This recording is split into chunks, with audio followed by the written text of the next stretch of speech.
네, 반갑습니다. 오늘은 제가 어깨 비대칭 어떻게 접근해야 될까라는 주제로 영상을 남길 거고, 사실 이거 준비하면서 조금, 그냥 머리가 좀 복잡했던 거는, 좀 이렇게 풀다 보니까, 과연 어디까지 풀어야 될까?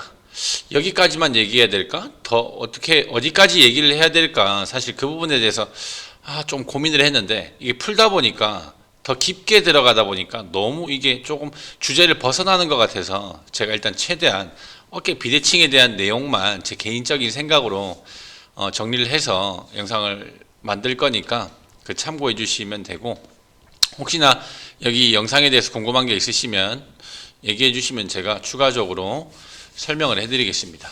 자, 일단 시작해 볼 건데, 일단은 우리 어깨 비대칭, 과연 첫 번째 주제, 도대체 올라간 쪽을 내릴 것인가, 내려간 쪽을 올릴 것인가. 저는 처음에 이 일을 시작하고 거의 1년 동안 어깨 비대칭에 대해서 항상 올라간 쪽이 문제라고만 생각했거든요. 그러니까 어깨 비대칭이 있으면 항상 올라간 쪽만 자꾸 내리려고 했었어요. 그래서 막 어깨 마사지하고 막 목 마사지하고 막 그랬었는데, 근데 그 후에 생각해 보니까 왜 항상 올라간 쪽만 내리고 있지? 어깨 내려간 쪽이 또 문제를 일으키긴 하거든요. 왜 우리가 알고 있는 어깨 하강회전 증후군, 뭐 하방회전 증후군이나 뭐 어깨 하강 증후군 이런 것도 있잖아요. 그 하견이라고 하는 거. 그 1년 동안은 몰랐어요. 항상 올라간 쪽만 자꾸 내리려고 했었는데, 그래서 오늘 주제 첫 번째가 올라간 쪽을 내릴 건지 내려간 쪽을 올릴 건지, 이거 주제를 정해야 되고, 두 번째 골반과 관계가 있을까? 물론 관계가 있겠죠. 다들 알고 계시겠죠. 그리고 세 번째, 그러면 그 문제를 어떻게 찾아서 어떻게 접근해야 될지, 거기에 대해서 일단 오늘 얘기를 할 거고, 일단 제가 접근하는 방식으로 일단은 그 정보를 조금 모아가지고 설명을 해드릴 겁니다. 그리고 사실 제가 뭐 어떠한 주제로 영상을 만들기 전에 네이버나 유튜브를 검색해 보거든요.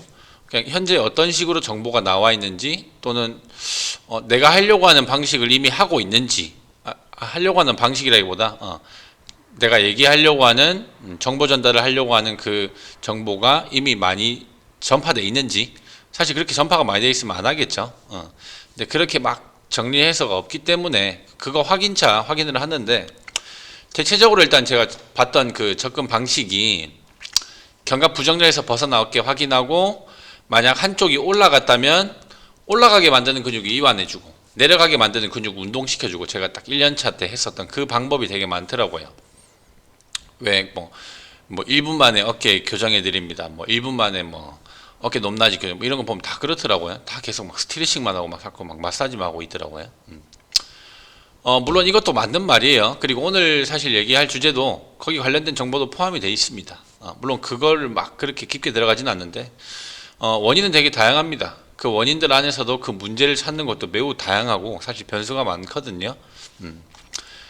사실 뭐 저도 오늘 뭐 정확하게 뭐 어떠한 정답을 말씀드릴 수는 없습니다. 왜냐하면 정답이 없기 때문에 말씀드릴 수는 없고, 전체적으로 어떻게 그 큰 틀을 정리해 드릴 거고, 어깨 높낮이가 달라졌을 때 앞에 지금 그 주제에 보이는 것처럼 어떻게 찾아갈 것인지, 저기에 대한 큰 틀을 제가 정리해 드릴 거고, 거기에 대해서 일단 제가 얘기를 시작해 보겠습니다.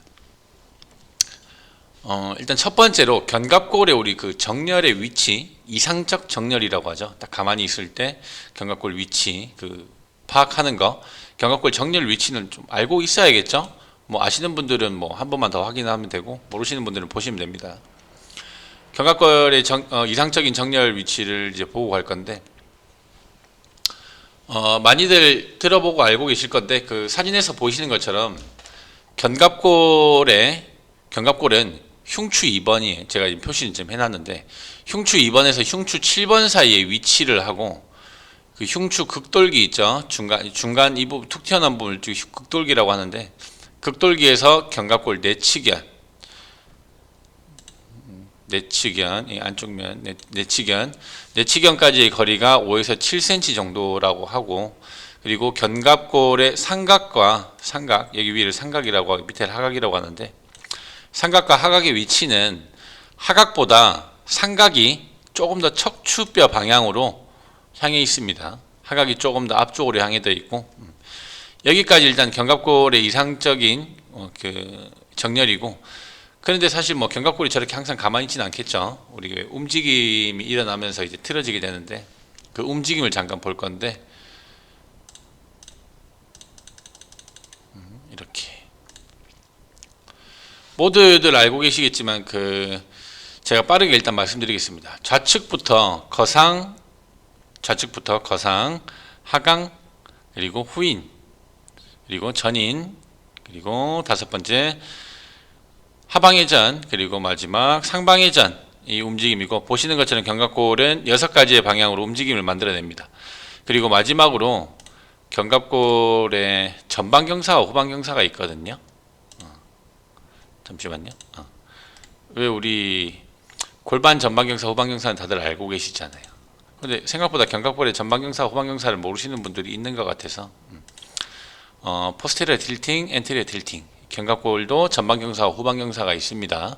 이 부분 나중에 또 뭐 짧게 또 얘기하긴 할 거지만 왜 우리 견갑골 익상증후군 아시잖아요. 익상증후군은 많이들 아시잖아요. 그 왜 견갑골이 전방경사일 때 나타나는 거거든요. 그리고 견갑골의 익상은 보통 그 테스트 하고 싶으면 뭐 내 회원이 견갑골 익상 증후군인가 아닌가라는 생각이 든다면 뭐 운동하면서 이미 다 보이긴 하는데 서 있는 자세에서 상완을 굴곡 후에 그러니까 팔을 앞으로 들었다가 다시 돌아올 때 견갑골이 익상이 됩니다. 견갑골 익상이 조금 심하신 분들은 그거 보고 이제 테스트 하시면 되고.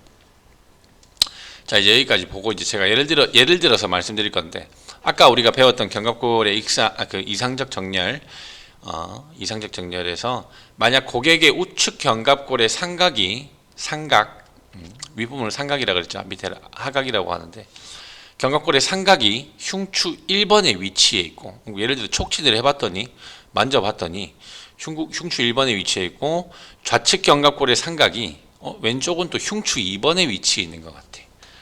그러면 이제 이것만 봐도 사실 우리는 첫 번째 주제인 어디를 내리고 어디를 올릴 것인가라는 그 기준이 생기죠. 한 가지만 더. 우측 견갑골의 내측 연이, 안쪽 연이 척추 극돌기와의 거리가 3cm 밖에 안 돼. 오른쪽이. 그럼 이 사람이 우측 견갑골이 후인이 된 상태라는 걸 알겠죠. 좀 이해되셨죠? 어떤 느낌인지. 그러면 견갑골을 후인시켜주는 근육을 이완하고 전인시켜주는 근육을 풀어나가는 뭐 이런 방식입니다. 근데 이거는 우리 인체에서 견갑골만 뚝 빼서 개별적으로 봤을 때 얘기하는 거고, 사실 뭐 그렇다면 견갑골에 후인시키는 근육은 무엇인지, 전인시키는 근육은 무엇인지, 뭐 또는 견갑에 거상시키는, 뭐 하강시키는 각각의 움직임이 있잖아요. 그 움직임에 대한 근육은 또 무엇인지 알아야겠죠. 제가 볼 건데.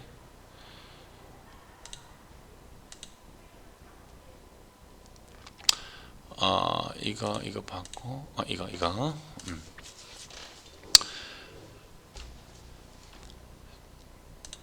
네. 보이시는 것처럼 일단 견갑골의 움직임에 필요한 근육입니다. 제가 일단 써놓은 거고, 위에다가. 여기 위에 보이시죠? 얘네들. 제가 써놨고. 딱 정리만 여기서 잠깐, 이걸 깊게 파진 않을 거예요. 보시면 되고. 앞서 보셨던 견갑골의 이상적 정렬에서 견갑의 위치가 보이시는 것처럼 거상 및 하강, 회전 등등에 의해서 변화가 있다면 거기에 맞는 근육을 이완하고 활성시켜주는 방향으로 바라보시면 되고, 그리고 사진에는 없지만 제가 아까 말씀드렸던 견갑골의 전방경사와 후방경사에 대해서는 이거요, 이 사진이죠. 견갑골이 익상이 된다는 거는 여기 앞쪽에 이걸 코라코이드 프로세스라고 하는데 오해돌기에 부착된 그 근육들의 경직이 있으면 견갑의 전방경사가 된다고 보시면 됩니다. 견갑이 전방경사가 되면서 견갑이 익상된다고 보시면 되고, 그 근육들이 대표적으로 우리 소형근이랑 이두근이랑 오해완근입니다. 그럼 그 근육들을 풀어주면 되겠죠. 반대로 견갑골이 익상이 되지 않게 후방경사 시켜줄 수 있게 이제 흉곽에 붙여주는 근육은 우리 모두 알고 있는 정거근입니다. 정거근. 여기까지 이해하셨죠? 어떤 맥락으로 풀어가는지. 여기 근육도 있고, 이런 식으로 맞춰가야 돼. 이해하셨죠? 그리고 이건 뭐 사실 어깨, 아까 제가 같이 봤는데, 어깨 높낮이와 크게 관계는 없는데, 이 부분 잠깐 보고 넘어갈 건데, 그러니까 이런 것 때문에 사실 제가 어디까지 얘기해야 될지 막 좀 고민이었거든요. 어디까지 파다 보니까 이게 너무 깊게 들어가는 것 같아서. 근데 이거 잠깐 보고 갈 건데, 우측에 있는 사진을 보시면 그 사람의 몸을 위에서 아래로 그 찍었을 때의 모습인데, 머리는 없어요. 머리는 없고, 이 견갑골 보이죠? 날개뼈.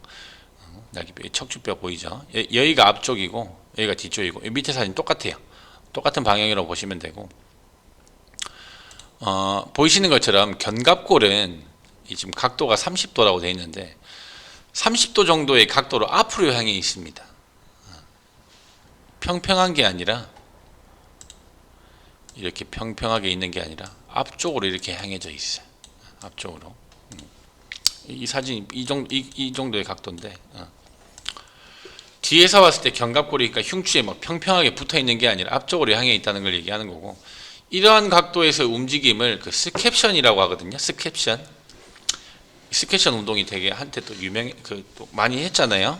스캡션이라고 하는데 보시는 것처럼 견갑골이 옆으로 수평이 있는 게 아니라 앞쪽으로 30도 정도 향해 있기 때문에 저 각도에서의 움직임은 어깨의 움직임을 수행하는 데 있어서 그 상완골의 움직임이 그 GH 조인트의 움직임이 가장 자유롭고 안전한 범위이기도 합니다. 해부학 구조가 저렇게 생겨 있기 때문이에요. 물론 저 각도는 사람마다 이제 체형마다 다 다르고 체형에 따라 계속 변화하긴 하는데 저 동작에서의 굴곡을 만드는 운동을 스캡션 운동이라고 하거든요. 어깨 재활에 있어서 되게 중요한 운동입니다. 그 운동은. 스캡션 운동할 때 난 쳐보시면 돼요. 제가 여기서 더 추가 얘기하진 않을 건데 스캡션 운동이라고 쳐보면 됩니다. 발음이 자꾸 꼬이는데 스캡션 운동 시 근육의 그 메인 타겟은 전거근이지만 전거근 외에도 굴곡 시 필요한 근육들을 진짜 어깨 충돌 없이 가장 안전하게 움직일 수 있는 각도랑 범위라고 보시면 되고 그 우리 알고 있는 월슬라이드라는 동작도 스캡션 운동에 속해요. 때문에 그 월슬라이드라는 동작 시에 팔을 완전 전면이 아니라 대각선 옆으로 약간 이 방향으로 벌려서 진행하면 전거근에 대한 활성도가 확실히 차이가 나는 걸 느껴지실 거예요.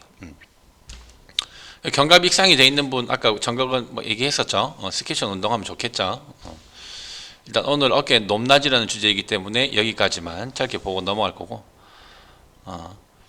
자, 앞서 배웠던 방식으로 저도 처음에 우리 아까 제가 뭐 이렇게 해서 뭐 짧아진 근육을 뭐 이렇게 해주고 잠깐만요. 이거 이해하셨죠? 견갑골이 만약에 그 이상적 정렬에서 올라가 있으면 이 상부 승모근 견갑골은 능형근 풀어주고 반대되는 하부 승모근 광배근 소형근 뭐 이런 식으로 운동시켜주고 이런 식으로 본다는 걸 얘기하는 거고. 아무튼 처음에 저도 이걸 배우고 저도 교육 가서 이걸 배웠어요. 배우고 회원님들 막 어깨 재활할 때 있어서 척추 막 극돌기 만지면서 견갑골 내치견이랑 사이 몇 센치인지 막 체크하고 흉추 2번에서 7번까지랑 막 견갑골이랑 각도는 맞는지 막 체크하고 있는데 아마 다들 해보셨을 거예요. 저도 막 사람 막 거기 스티커 붙여가지고 사진도 찍고 막 분석도 하곤 했었는데 사실 좀 여러모로 좀 힘들었어요. 그러니까 옷에 붙이니까 옷이 막 움직이기도 하고 그렇다고 뭐 옷을 벗기자니 물론 뭐 저거 막 교육받을 때는 뭐 그렇게 하긴 했는데 실제로 현장에서 이제 회원님들이 막 특히 여자분들 막 옷 벗겨가지고 못 하잖아요. 옷 벗길 수도 없고 옷도 막 움직이고 애매하고 그냥 심지어 위치 찾는 것도 어려워요. 처음 하면 위치 찾는 것도 어려워요. 좀 애매했어. 뭐 어떤 느낌인지 알 거예요. 아마 그 해보신 분들은 물론 잘하는 분들은 잘하겠죠. 많이 해보신 분들은 이제 많이 만져보고 많이 평가해 보셔야 돼요. 저거는. 자, 우리는 이제 이거를 배웠으니 일단 여기까지 사실 여기까지라도 많은 걸 배운 겁니다. 이미 아시는 분들은 뭐 한 번 더 확인하는 게 되는 거고 처음 보신 분들은 많은 걸 배운 겁니다. 지금. 어깨 높낮이가 달라졌거나 어깨 아프신 분들에게 지금 배웠던 것처럼 회원님 견갑골 막 촉진해 보면서 이상적 정렬에서 벗어났는지 아니면 괜찮은지 확인도 해보고 만약 뭐 큰 차이가 난다면 찾아서 뭐 관련된 근육도 한번 맞춰보고 운동도 해보고 마사지도 해보고 그렇게 했더니 괜찮아졌네? 그럼 다행인 거고. 근데 그렇게 했더니 똑같네? 다른 문제가 있겠죠. 그 다른 문제에서도 이제 얘기를 할 건데. 그리고 이거 추가적으로 이거 사실 얘기를 안 하려고 그랬는데 그 단톡방에 한번 그 얘기가 올라와서 그냥 한번 짧게 설명하려고. 견갑골은 그 주변 근육들과 연결이 돼 있는데 그거 이제 어깨 복합체라고 부릅니다. 그러니까 어깨가 하나가 아니라 보통 하나의 관절이 아니라 어깨 복합체로 네 가지로 나눠지거든요. GH 조인트라고 해서 우리 여기 바깥에 보이죠? 글레노 휴머럴 조인트 여기 오목 위팔 관절이라고 얘기를 할 겁니다. 글레노 휴머럴 조인트 그리고 SC 조인트, SC 조인트 여기 스터너 클래비컬 조인트 복장 빗장 관절이라고 하고 그리고 AC 조인트 여기 보이는 AC 조인트 아크로미어 클래비컬 조인트 봉오리 빗장 관절이고 저게 ST 조인트 마지막 ST 스캐폴라 소라식 조인트 어깨 가슴 관절. 그래서 얘네들이 어깨 복합체라고 부르는데 우리 팔로 움직일 때 이 네 가지의 관절이 통합해서 움직입니다.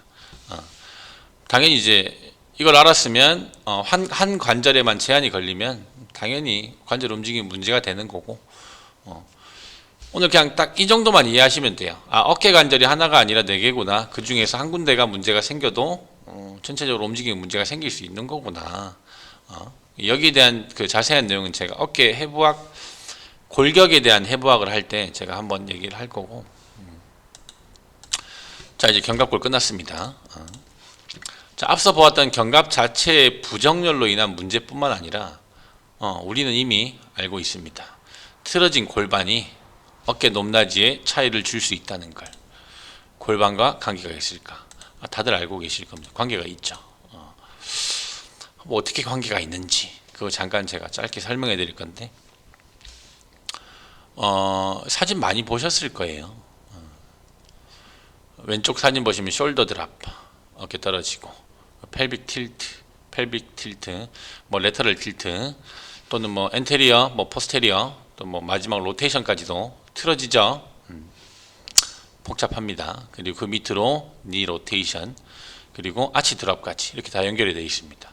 그냥 이거 보시고 인체는 이렇게 그냥 연결이 돼 있구나. 그 정도만 알면 돼요. 저렇게 연결이 돼 있구나 그냥. 그리고 맨 우측에 있는 사진은 어깨 높낮이에 따라서 지금 뭐 목에 대한 얘기는 안 했는데 목도 저렇게 틀어진다. 어깨 높낮이에 따라서 하부 경추와 상부 경추의 보상 움직임이 일어난다. 그러니까 오른쪽 어깨가 올라갔다고 해서 오른쪽으로만 틀어지는 게 아니라 하부 경추가 오른쪽 틀어지면서 그걸 보상하기 위해서 상부 경추가 또 좌측으로 틀어지고 저런 식으로도 보상이 움직이구나. 그러면 이제 머리가 이렇게 틀어진 사람들은 어깨 높낮이와도 관계가 있구나. 그 정도도 같이 이제 볼 수 있겠죠. 자, 이제 지금 알아볼 움직임은 골반과 고관절에 대한 움직임이고 골반과 고관절의 틀어짐 또는 근육 불균형은 어깨 높낮이에 어떠한 변화를 줄지 한번 볼 건데 사실 저도 어깨 높낮이 틀어진 사람들 여기 나온 분들도 여기 두 분도 다 골반 문제였어요. 두 분 다. 다 골반 문제입니다. 이 부분에 대해서는 제가 나중에 운동하기 전에 잠깐 설명해 드릴 건데 골반 잡고 이렇게 맞춰진 거예요. 어깨는 손을 하나도 안 댔어요. 어깨 손대도 어차피 안 되고 어깨 그러니까 근데 뭐 사실 어깨 자체를 또 테스트를 해보고 어깨 자체의 문제일 수도 있겠죠. 근데 이분들은 다 골반이었고 자 아무튼 오케이 어떻게 관계가 있는지 그걸 볼 건데 사진 보시면 또 많이 봤죠. 자 근데 우리는 이 사진을 어떠한 관점으로 봐야 될지 한번 잘 보면 한번 잘 상상해 보자고요. 상상하고 뭐 직접 해보셔도 됩니다. 만약 그 굴곡이라는 동작에서 여기 보이는 굴곡 이 친구 굴곡이라는 동작에서 어떠한 문제로 인해서 제한이 걸린다? 굴곡을 못하는 거죠. 사실 저 120도 올리는데 저 110도 어려워요. 저 굴곡 자체도 어려워요. 제한이 걸린다? 굴곡이 120도 각도가 나와야 되는데, 이거 장요근 편에서 제가 굴곡을 얘기했었는데, 고관절 굴곡의 120도 범위에 제한이 걸린다면 우리의 골반은 어떠한 보상을 할까? 보면 여기 세 번째 있는 포스테리어 펠빅 틸트, 포스테리어 펠빅 틸트를 만듭니다. 그리고 레터럴 틸트까지 만들어요. 레터럴 펠빅 틸트. 물론 이러한 접근은 아까 배웠던 견갑골의 움직임에서도 적용이 가능합니다. 비슷하게 적용이 가능해요. 직접 서가지고 고관절 굴곡을 120도 만들려고 해보세요. 척추를 딱 중립한 상태에서 딱 진짜 틀어지지 않은 상태 고관절 굴곡 120도 만들려고 해보시고 그렇게 해보고, 그리고 이제 반대로 골반을 일부러 포스테리어 틸트 만들고 레터럴 틸트 만들어서, 그러니까 들려고 하는 굴곡시키려고 하는 다리를 골반을 드시면 돼요. 레터럴로, 그러니까 그 측면으로 위로 들면 돼. 들어보면 훨씬 편할 거예요. 그리고 실제로 그 굴곡 자체의 기능을 못 찾으시는 분들이 다 그렇게 또 하기도 해요. 그게 편하니까. 아니면 뭐 또 정확하게 얘기하면 그 기능이 없으니까 그 움직임을 어떻게든 만들려고 그 골반을 그렇게 쓴다는 거죠. 뭐 그렇다는 건 고관절 굴곡근에 기능 문제가 있을 경우 그 움직임을 만든다는 얘기를 하는 거고, 방금 이제 제가 여기서 봤던 레터럴 틸트만 되면 어깨의 높낮이가 어떻게 되는지 봤잖아요. 레터럴 틸트만 되면 이 두 번째 사진만 봐도 어깨 높낮이 틀어지잖아요. 이런 식으로 골반의 움직임의 제한이 어깨 그리고 목, 더 나아가서 팔꿈치, 엘보 같은 문제까지, 진짜 그렇거든요. 팔꿈치, 엘보까지도 골반이 연관성이 있거든요. 충분한 연결선상을 이렇게 가지고 있다는 걸 얘기하는 거고, 하나만 더 보자면 회전을 한번 보자고. 외회전. 만약에 외회전에 제한이 걸린다고 생각해 봤을 때, 고관절이 순수하게 외회전, 만약에 외회전의 가동 범위인 45도의 정상적 움직임에 제한이 있다면 골반에서는 펠빅 로테이션을 돌려버립니다. 왜 우리 그 클램쉘이나 또는 어떤 외회전을 만드는 어떤 움직임에서 그 힘이 잘 발동이 안 되면 골반 자체를 돌려버린단 말이에요. 아마 많이 보셨을 거예요. 수업을 하시거나 하신 분들은 보셨을 겁니다. 보상 패턴이죠. 보상작용. 좀 이해하셨죠? 골반이 이렇게 돌아가면 당연히 또 여기서 움직임이 발생하면서 위에까지 다 연결선상을 가지고 있겠죠. 사실 이건 다 알고 계실 거예요. 자, 지금까지 말씀드린 내용을 토대로 일단 저는 이런 식으로 보고 접근을 하고 제 접근 방식에 대한 설명을 드린 거고, 제가 이 부분에 대해서 조금만 덧붙여서 설명을 드리자면, 제가 보는 건 딱 두 가지입니다. ROM 각도랑 기능 인지입니다. ROM 각도뿐만 아니라 기능에 대한 인지도 봅니다. ROM이 다 정상적이어도 어깨 높낮이 틀어지는 사람들 되게 많아요. 예를 들어서 굴곡을 이렇게 시켰어요. 120도 둘 다 나와. 근데 어깨가 틀어졌어. 그런 사람들 많다고. 그래서 기능 인지를 같이 봐요. 특히나 요가 하시는 분들 또는 선천적으로 관절과 인대가 유연하신 분들은 ROM이 다 잘 나와요. 근데 어깨 높낮이가 또 다 달라요. 체형도 많이 틀어져 있고. 근데 기능 인지가 안 돼. 좌우 힘이 달라요. 제가 한 가지 더 말씀드린 게 ROM뿐만 아니라 기능 인지 얘기하는 거고, 같은 움직임이라도 그 힘을 어디에서 끌고 오는가에 따라서 체형의 변화가 있습니다. 예를 들면 아마 수업을 많이 해보신 분들은 잘 아실 건데, 자세는 좋은데 힘이 들어오지 않는 분들, 힘이 들어온지 잘 모르는 분들, 이건 분명 엉덩이 또는 하복부 또는 등 운동인데 그 자극을 잘 못 느끼시는 분들, 좌우 힘이 다른 분들, 또 좌우 고관절 굴곡 120각도 나오는데 우측은 굴곡근 전체를 골고루 사용하는 쪽과 좌측은 범위는 똑같이 잘 나오는데 대퇴근막이랑 대퇴직근에서 과하게 힘을 사용해서 끌고 온다든지, 그런 식으로 힘이 달라요. 가동 범위가 나와도. 그럼 나머지 애들은 정상적으로 그 근육을 써서 일을 한다는 얘기가 아닌데, 그럼 근육 불균형이 생기면서 당연히 골격의 틀어짐이 발생하기도 하고. 이해하셨죠? 그렇게 두 가지를 봅니다. 여기서 이제 제가 잠깐 정리를 해드리자면, 오늘 그 주제 첫 번째 올라간 쪽 내릴 건지 내려갈 쪽 올릴 건지에 대한 건 견갑골의 그 이상적 정렬에 대해서 봤죠. 그리고 물론 그거 말고도 제가 그 나중에 그 실습 같은 거 할 때 제가 저 이상적 정렬 그걸로 체크는 안 해요. 그냥 이렇다는 거 지금 설명해 드리는 거고 이렇게 있다 알고만 있어라. 근데 제가 뭐 이거 촉진해서 이거 하는 거 안 해요. 그걸 가르쳐 드리지도 않을 거고. 저는 다른 방식으로 합니다. 그래서 이거 아무튼 그 왜 제가 단톡방에 그 어떤 분이 우측 어깨가 내려온 분이 현이 뭐 우측 어깨가 내려왔대요.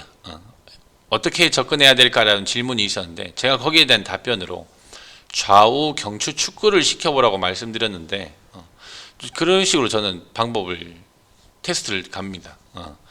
우측 어깨 내려온 분 제가 뭐 그분한테 그 견갑골 정렬 위치 한번 확인해 보세요 이렇게 얘기는 하진 않고 좌우 머리를 이렇게 축축을 해보면 대번 나오거든요. 보통 그 정렬에서 깨진 쪽이 보통 근육의 경직이 좀 있으면서 조금 물론 100% 그런 건 아닌데 물론 그거 하나로 확정 지을 수는 없는데 여러 가지 방법이 있는데 그 방법을 나중에 그 실습 때 할 겁니다. 제가 하는 방법을. 그리고 두 번째로 골반과 관계가 있을까에 대한 주제는 방금 저희가 봤죠. 이런 식으로 관계를 짓는다. 뭐 다에 대한 설명을 하진 않았지만 이런 느낌이다. 이런 식으로 찾는다. 그리고 제가 뭐 언급하진 않았지만 평소 다리꼬기 또는 뭐 짝다리 짚는 습관, 뭐 장시간 운전하는 습관 등등의 원인도 있을 겁니다. 근데 결국에 제가 마지막으로 어떻게 찾아서 어떻게 접근할지에 대한 주제에 대해서 운동을 시켜보면 다 포함된 내용이고 결국엔 다 같이 만나요. 그 부분에 대해서 궁금하시죠? 근데 아쉽게도 이 주제에 대한 내용이 생각보다 시간이 좀 걸릴 것 같아서 그리고 이게 제가 장요근 편 하면서 느꼈지만 거의 1시간 동안 했는데 그거를 시간이 너무 길어지니까 조금 루즈한 감이 좀 있어서 제가 이거를 두 편으로 나눠서 영상을 만들려고 하거든요. 그래서 일단 오늘 제가 여기까지만 하고 2부 때 그때 이제 어떤 식으로 저는 하는지 그거를 설명해 드릴 겁니다. 그거는 제가 2부 때도 올려드리고 일단 오늘 여기까지만 얘기를 할 거고 이것도 그래도 되게 다 좋은 내용들입니다.